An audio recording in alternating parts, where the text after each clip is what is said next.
Assalamualaikum warahmatullahi wabarakatuh. Apa kabar anak soleh dan salihah pada hari ini? Alhamdulillah, luar biasa. Allahu Akbar. Alhamdulillah. Insyaallah kita akan memulai kembali pembelajaran mata pelajaran geografi. Sebelum memulai, kita awali dulu pembelajaran ini dengan membaca doa. A'udzu billahi minasyaitonir rajim. Bismillahirrahmanirrahim. Allahumma anfa'na bima 'allamtana wa 'allimna ma yanfa'una wa zidna 'ilman nafi'a. Rabbi zidna 'ilma warzuqna fahma bi rahmatika ya arhamar rahimin. Amin ya rabbal alamin. Berikutnya kita akan membacakan dalil pelajaran geografi. Qala Allah Ta'ala, "Wallazi ja'ala lakumul arda zalulan famshu fi manakibiha wa kulu mir rizqihi wa ilaihin nusyur." Artinya, dialah yang menjadikan bumi ini mudah bagi kamu, maka berjalanlah kalian di segala penjurunya dan makanlah dari sebagian rizkinya, dan hanya kepadanya lah kamu kembali setelah dibangkitkan.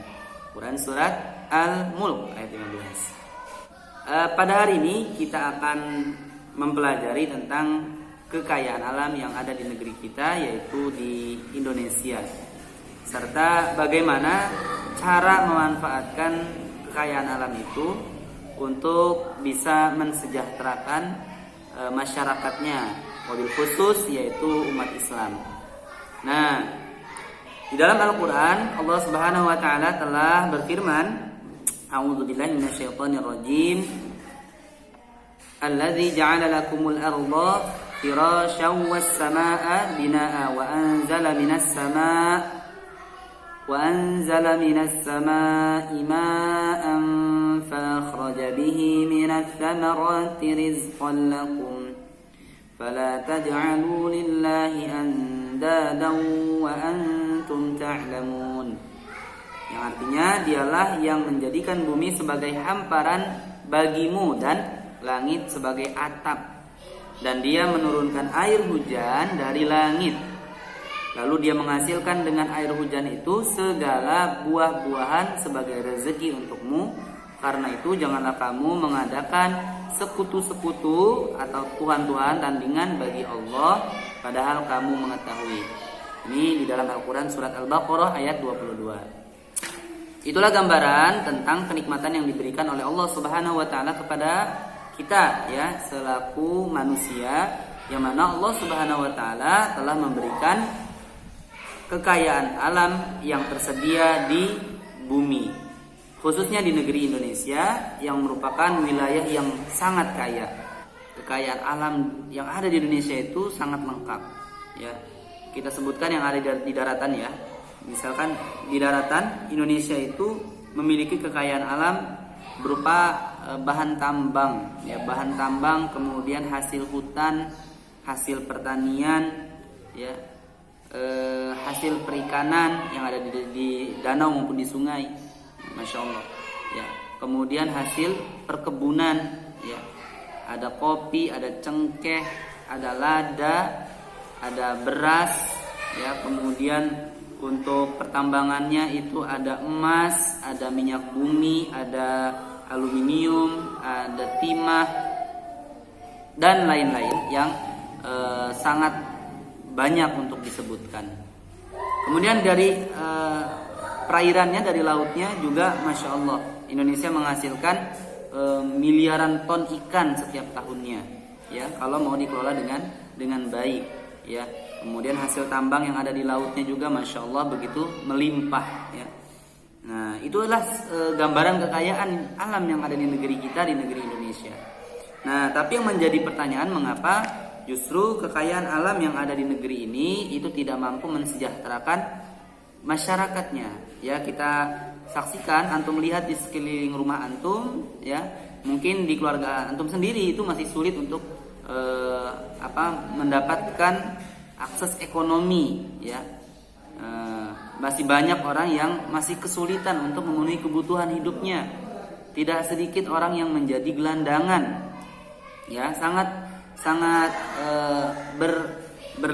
berlainan, ya, berbeda dengan kondisi tempat dia tinggal. Tanah air tempat dia tinggal itu adalah negara yang kaya, negeri yang kaya, tetapi justru mereka begitu sulitnya untuk mendapatkan kebutuhan di dalam kehidupannya.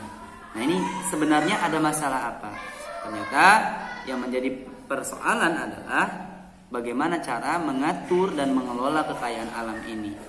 Ya, negeri ini sudah sejak lama tidak lagi diatur dengan aturan Islam, sehingga kekayaan alam yang ada di negeri ini itu tidak bisa dimanfaatkan untuk kesejahteraan masyarakatnya.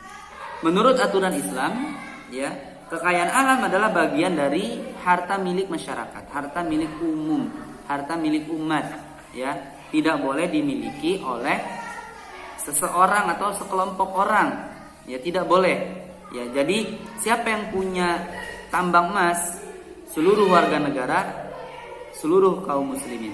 Siapa yang punya kekayaan alam di lautan, yang punya ikan? Seluruh umat, ya, seluruh masyarakat yang ada di negeri ini. Ya, siapa yang memiliki kekayaan alam hutan? Ya, yang memiliki hutan itu adalah seluruh masyarakat, ya, seluruh kaum muslimin, warga negara yang ada di negeri ini. Nah, hanya saja memang tentu tidak mungkin, ya, semua orang itu kemudian masing-masing mengambil, ya, apa yang menurut dia menjadi haknya. Itu tidak boleh. Ya, nanti yang terjadi adalah rebutan, ya, saling berantem, ya, saling sikut, ya, dan nanti ada yang kebagian, ada yang nggak kebagian. Maka tentu ada peran negara nanti yang kemudian menjadi pengelola. Ya, jadi nanti harta kekayaan alam, ya, kekayaan alam yang ada di negeri ini itu dikelola oleh negara. Nah, kemudian negara mengelola itu, mencari keuntungannya, dan keuntungan dari pengelolaan terhadap sumber daya alam itu kemudian digunakan, ya, hasilnya digunakan untuk kepentingan umum. Apa saja, misalkan membangun jalan, kemudian menyediakan bahan bakar yang murah, kemudian membangun rumah sakit, termasuk membiayai dokternya, sehingga masyarakat kalau sakit itu bisa berobat dengan murah. Kenapa? Karena negara sudah membayar dan membangun, ya, banyak rumah sakit. Termasuk juga sekolah, ya, sekolah itu didirikan oleh negara. Dari mana duitnya? Dari mengelola sumber daya alam yang dimiliki oleh negeri ini. Seperti itu, ya, sehingga masyarakat bisa mendapatkan pendidikan yang bagus, yang berkualitas, ya, seperti di Khairul Ummah, dengan biaya yang murah, bahkan mungkin gratis. Ya, dari mana? Karena gurunya digaji sama negara, bangunannya dibangun sama negara, ya. Jadi orang tua yang mau menyekolahkannya itu tidak dimintai biaya, seperti itu. Nah, ini ketika negara mengelola sumber daya alam itu untuk kepentingan umat, ya. Nah, jadi begitu cara Islam mengatur, ya, terkait dengan sumber daya alam, ya, sehingga masyarakat bisa fokus kepada yang lain. Ya, karena apa? Karena kebutuhan dasarnya sudah dipenuhi oleh negara. Dari mana negara memenuhi kebutuhan dasar masyarakat? Ya, apa saja sih kebutuhan dasar masyarakat? Kebutuhan dasar masyarakat itu adalah sandang, pangan, papan. Ini adalah kebutuhan dasar, ya. Nah, ini menjadi kewajiban negara. Dengan apa? Negara menyediakan fasilitas umum, yang pertama. Yang kedua, negara menyediakan lapangan pekerjaan, ya.